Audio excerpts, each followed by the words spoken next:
Ambani news ಟಿವಿಗೆ ಸ್ವಾಗತ. ಪ್ರತಿದಿನ ನ್ಯೂಸ್ ಅಪ್ಡೇಟ್ಗಾಗಿ ಸಬ್ಸ್ಕ್ರೈಬ್ ಮಾಡಿ, ಲೈಕ್ ಮಾಡಿ, ಶೇರ್ ಮಾಡಿ. ಪ್ರೇಮಿಗಳ ಬಾಳಿಗೆ ಬೆಳಕಾದ ಶಿಡ್ಲಘಟ್ಟ ಸಬ್ ಇನ್ಸ್ಪೆಕ್ಟರ್ ವೇಣುಗೋಪಾಲ್.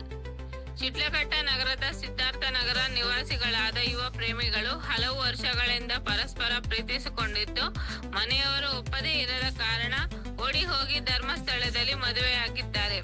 ಇದಕ್ಕೆ ಸಂಬಂಧಿಸಿದಂತೆ ಇಬ್ಬರ ಮನೆಯಲ್ಲೂ ಕಾಣೆಯಾಗಿದ್ದಾರೆ ಎಂದು 2 ದಿನಗಳ ಹಿಂದೆ ಶಿಡ್ಲಘಟ್ಟ ಪೊಲೀಸ್ ಠಾಣೆಯಲ್ಲಿ ದೂರು ದಾಖಲಿಸಲಾಯಿತು.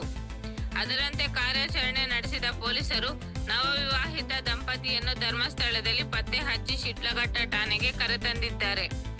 ಇಬ್ಬರು ತಮ್ಮ ಇಷ್ಟದಂತೆ ಮದುವೆಯಾಗಿರುವುದನ್ನು ಖಚಿತಪಡಿಸಿಕೊಂಡ ನಂತರ ಮಹಿಳಾ ಪ್ರಪಂಚ ಶಕ್ತಿ ರಾಜ್ಯ ಅಧ್ಯಕ್ಷರ ಮುಖಂಡತ್ವದಲ್ಲಿ ನವವಧುವರರಿಗೆ ಹೂವಿನ ಹಾರ ಬದಲಾಯಿಸಿಕೊಂಡು ಕಾನೂನುಬದ್ಧವಾಗಿ ಜೊತೆಯಾಗಲು ಅವಕಾಶ ಕಲ್ಪಿಸಲಾಯಿತು ಎಂದು ಪಿಎಸ್ಐ ವೇಣುಗೋಪಾಲ್ ರವರು ತಿಳಿಸಿದ್ದಾರೆ.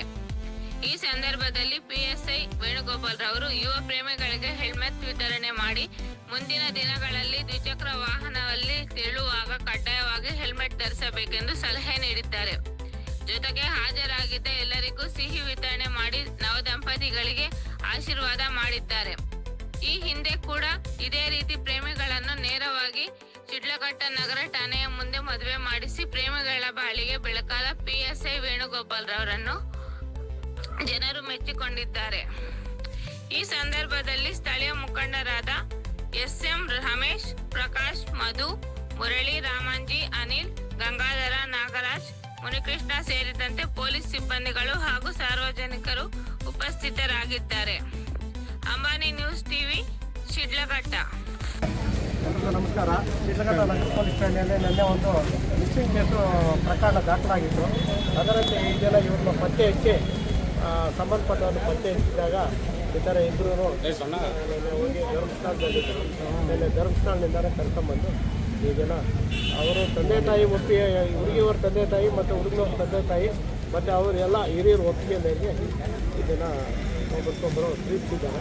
ಅವ್ರು ಮದುವೆ ಮಾಡ್ಕೊಂಡಿದ್ದಾರೆ. ಸರ್, ಏನು ಧರ್ಮಸ್ಥಳದಲ್ಲೇ ಮದುವೆ ಆದ್ರೆ ಪೊಲೀಸ್ ಸ್ಟೇಷನ್ ಮುಂದೆ ಮದುವೆ ಆದ್ರೆ ಸರ್? ಇಲ್ಲ, ಧರ್ಮಸ್ಥಳದಲ್ಲೇ ಅವ್ರು ತಾಳಿ ಕಟ್ಕೊಂಡಿದ್ರು. ಈಗ ಇಲ್ಲಿ ಆರುಗಳು ಅವರು ಹಿರಿಯರ ಸಮ್ಮುಖದಲ್ಲಿ ಆರುಗಳು ಬದಲಾವಣೆ ಮಾಡ್ಕೊಂಡಿದ್ದಾರೆ. ಸರ್, ಅವ್ರ ತಂದೆ ಬಂದಿದ್ದಾರಾ ಇಲ್ಲಿಗೆ? ಎಲ್ಲ ಬಂದಿದ್ದಾರೆ. ಇಬ್ಬರು ತಂದೆ ಬಂದಿದ್ದಾರೆ ಸರ್? ಎಲ್ಲ ಒಪ್ಪಿಗೆಯಿಂದಾನೆ ನಡೆದಿದೆ. ಎಲ್ಲ ಒಪ್ಪಿಗೆಯಿಂದಾನೆ ನಡೆದಿದೆ. Okay sir. ದಂಪತಿಗಳಿಗೆ ಒಂದು ಹೆಲ್ಮೆಟ್ ಅನ್ನು ಗಿಫ್ಟ್ ಆಗಿ ನೀಡ್ತಾ ಇದ್ದೀವಿ. ಎಲ್ಲೇ ಹೋದ್ರೂ ಹೆಲ್ಮೆಟ್ ಹಾಕ್ಕೊಂಡೆ ಇಬ್ಬರು ಹೋಗ್ಬೇಕು. ಹಾಂ ಸರ್, ಹೇಳಿ. ಜೋಡಿ ಇಬ್ಬರು ಇದ್ದಾರೆ. ಒಂದು ಹೆಲ್ಮೆಟ್ ಇಬ್ಬರು ಹೋಗ್ಬೇಕಲ್ಲ ಸರ್, ಸೇಫ್ಟಿಯಾಗೆ. ಬಹಳ ಖುಷಿಯಿಂದ ಇದ್ದಾರೆ ಇವರು.